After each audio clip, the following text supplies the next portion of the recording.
Day 50, Numbers chapter 8. The Lord said to Moses, "Give Aaron the following instructions. When you set up the 7 lampstands in the lampstand, place them so their light shines forward in front of the lampstand." So Aaron did this. He set up the 7 lamps so they reflected their light forward, just as the Lord had commanded Moses. The entire lampstand, from its base to its decorative blossoms, was made of beaten gold. It was built according to the exact design the Lord had shown Moses. Then the Lord said to Moses, "Now, set the Levites apart from the rest of the people of Israel and make them ceremonially clean. Do this by sprinkling them with water of purification and have them shave their entire body and wash their clothing. Then they will be ceremonially clean. Have them bring a young bull and a grain offering of choice flour moistened with olive oil, along with a second young bull for a sin offering. Then assemble the whole community of Israel and represent the Levites at the entrance of the tabernacle. When you present the Levites before the Lord, the people of Israel must lay their hands on them. Raising his hands, Aaron must then present the Levites to the Lord as a special offering from the people of Israel, thus dedicating them to the Lord's service. Next to the Levites will lay their hands on the heads of the young bulls. Present one as a sin offering and the other as a burnt offering to the Lord, to purify the Levites and make them right with the Lord. Then have the Levites stand in front of Aaron and his sons and raise your hands to present them as a special offering to the Lord.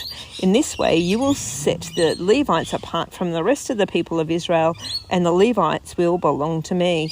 After this, they may go into the tabernacle to do their work, because you have purified them and presented them as a special offering. Of all the people of Israel, the Levites are reserved for me. I have claimed them for myself. In place of all the firstborn sons of the Israelites, I have taken the Israelites as their substitutes. I have taken the Levites as their substitutes. For all the firstborn males among the people of Israel are mine, both the people and of the animals. I set them apart for myself on the day I struck down all the firstborn sons of the Egyptians. Yes, I have claimed the Levites in place of all the firstborn sons of Israel. And of all the Israelites, I have assigned the Levites to Aaron and his sons. They will serve in the tabernacle on behalf of the Israelites and make sacrifices to purify the people, so no plague will strike them when they approach the sanctuary." So Moses, Aaron, and the whole community of Israel dedicated the Levites, carefully following all the Lord's instructions to Moses. The Levites purified themselves from sin and washed their clothes, and Aaron lifted them up and presented them to the Lord as a special offering. He then offered a sacrifice to purify them and make them right with the Lord. After that, the Levites went into the tabernacle to perform their duties, assisting Aaron and his sons. So they carried out all the commands that the Lord gave Moses concerning the Levites. The Lord also instructed Moses, "This is the rule the Levites must follow. They must begin serving in the tabernacle at the age of 25, and they must retire at the age of 50. That sounds good. After retirement, they may assist the fellow Levites by serving as guards at the tabernacle, but they may not officiate in the service. This is how you must assign duties to the Levites." Numbers chapter 9. A year after Israel's departure from Egypt, the Lord spoke to Moses in the wilderness of Sinai. In the first month of that year, he said, "Tell the Israelites to celebrate the Passover at the prescribed time, at twilight on the 14th day of the first month. Be sure to follow all my decrees and regulations concerning this celebration." So Moses told the people to celebrate the Passover in the wilderness of Sinai as twilight fell on the 14th day of the month. They celebrated the festival there, just as the Lord had commanded Moses. But some of the men had been ceremonially defiled by touching a dead body, so they could not celebrate the Passover that day. They came to Moses and Aaron that day and said, "We have become ceremonially unclean by touching a dead body." But why should we be prevented from presenting the Lord's offering at the proper time with the rest of the Israelites?" Moses answered, "Wait here until I have received instructions for you from the Lord." This was the Lord's reply to Moses. "Give the following instructions to the people of Israel. If any of the people now or in future generations are ceremonially unclean at Passover time because of touching a dead body, or if they are on a journey and cannot be present at the ceremony, they may still celebrate the Lord's Passover.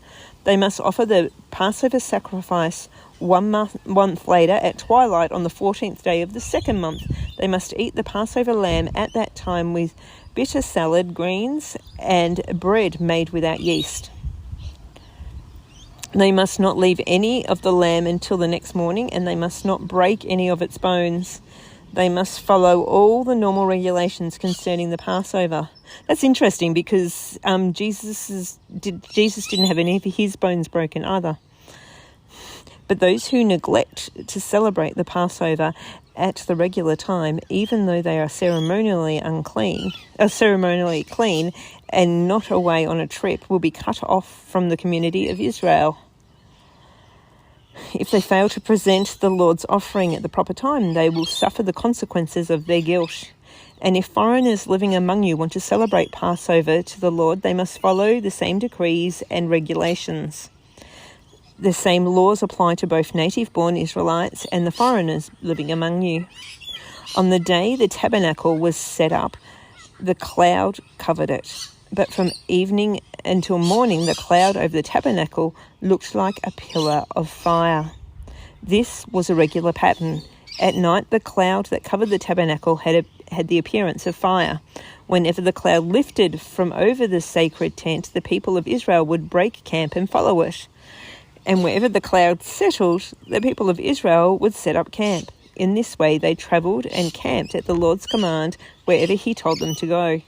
Then they remained in their camp as long as the cloud stayed over the tabernacle. If the cloud remained over the tabernacle for a long time, the Israelites stayed and performed their duty to the Lord. Sometimes the cloud would stay over the tabernacle only a few days, so the people would stay only a few days as the Lord had commanded. Then, at the Lord's command, they would break camp and move on. Sometimes the cloud stayed only overnight and lifted the next morning. But day or night, when the cloud lifted, the people broke camp and moved on. Whether the cloud stayed above the tabernacle for 2 days, a month, a year, the people of Israel stayed in camp and did not move on. But as soon as it lifted, they broke camp and moved on. So they camped or travelled as the Lord commanded. And they did whatever the Lord told them through Moses. Numbers chapter 10.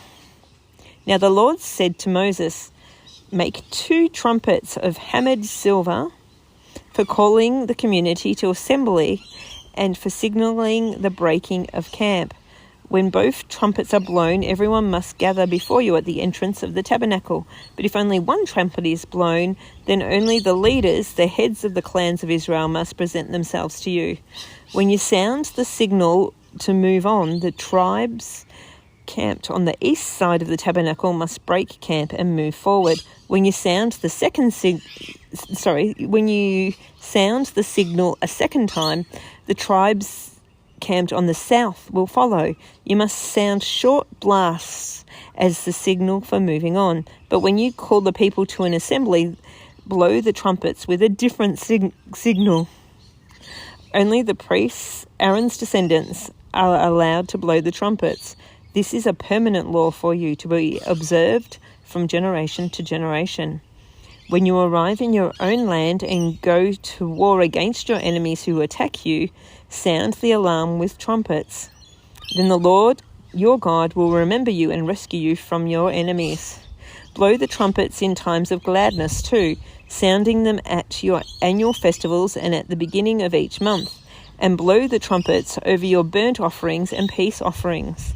The trumpets will remind your God of his covenant for you. I am the Lord your God. In the 2nd year of Israel's departure from Egypt, on the 20th day of the 2nd month, the cloud lifted from the tabernacle of the covenant. So the Israelites set out from the wilderness of Sinai and travelled on from place to place until the cloud stopped in the wilderness of Paran. That's spelt Paran, not the same as in Victoria. When the people set out for the first time, following the instructions the Lord had given through Moses, Judah's troops led the way. They marched behind the banner, and their leader was Nahshon, son of Amminadab. They were joined by the troops of the tribe of Issachar, led by Nethanel, son of Zuar, and the troops of the tribe of Zebulun, led by Eliab, son of Helon. Then the tabernacle was taken down, and the Gershonite and Merarite divisions of the Levites were next in the line of marching, carrying the tabernacle with them. Reuben's troops went next, marching behind their banner. Their leader was Elizur, son of Shedeur.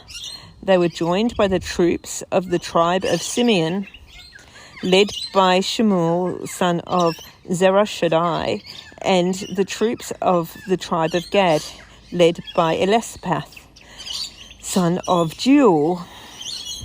Next came the Kohathite division of the Levites, carrying the sacred objects from the tabernacle. Before they arrived at the next camp, the tabernacle would already be set up at its new location.